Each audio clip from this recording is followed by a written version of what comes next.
যে কোনো পরিস্থিতিতে তরুণ উদ্যোক্তাদের স্বপ্ন পূরণে সরকার পাশে থাকবে বলে জানিয়েছেন প্রধানমন্ত্রী তারেক রহমান। সকালে ঢাকা বিশ্ববিদ্যালয়ের সিনেট ভবনে এক সেমিনারে তিনি এসব কথা বলেন। প্রধানমন্ত্রী বলেন, তরুণরাই দেশের ভবিষ্যৎ, উন্নয়নের ধারাবাহিকতা বজায় রেখে তারাই দেশকে এগিয়ে নিয়ে যাবেন বলে আশা করেন প্রধানমন্ত্রী তারেক রহমান। বিস্তারিত জানাচ্ছেন মনিরুজ্জামান। কেসারেন শেকড় থেকে শিখরে।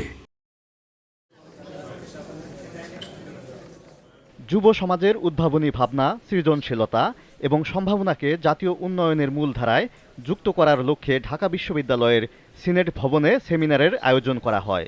মঙ্গলবার সকালে উদ্বোধনী অনুষ্ঠানে প্রধান অতিথি ছিলেন প্রধানমন্ত্রী তারেক রহমান। অনুষ্ঠানে উপস্থিত সকল উপস্থিতিবৃন্দ, সেমিনারে শিক্ষার্থীদের বিভিন্ন প্রশ্নের জবাব দেন প্রধানমন্ত্রী তারেক রহমান। উদ্যোক্তাদের সহায়তায় 500 কোটি টাকার তহবিল গঠন করা হয়েছে বলে জানান তিনি। এই মুহূর্তে আমার সরকারের অবস্থান থেকে আমি বলতে পারি, আমরা আছি আপনাদের সাথে, আপনাদেরকে হেল্প করার জন্য, আপনাদেরকে পথ দেখানোর জন্য, আপনাদের পাশে দাঁড়ানোর জন্য আমরা আছি। কতটুকু পারবো আমি জানি না, বাট আমরা আছি। যতটুকু পারবো সর্বোচ্চ শক্তি দিয়ে আপনাদের পাশে থাকার চেষ্টা করব আমরা ইনশাল্লাহ। নিজের রাজনৈতিক জীবনে বিভিন্ন বাধা বিপত্তি ও নির্যাতনের কথা উল্লেখ করে তরুণদের হতাশ না হবার আহ্বান জানান প্রধানমন্ত্রী। আশা প্রকাশ করেন, তরুণদের হাত ধরেই এগিয়ে যাবে স্বপ্নের বাংলাদেশ। যেহেতু রাজনীতি করি, একটা তো আমার লক্ষ্য আছে, উদ্দেশ্য আছে।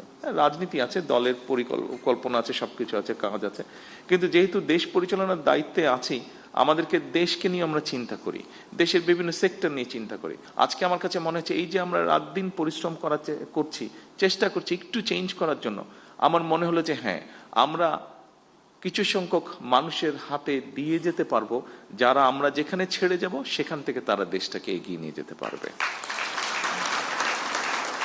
সেমিনার শেষে প্রদর্শনী ঘুরে দেখেন প্রধানমন্ত্রী তারেক রহমান, যেখানে তরুণ উদ্যোক্তাদের বিভিন্ন উদ্ভাবন প্রদর্শন করা হয়। Moniruzzaman, GTV news, Dhaka.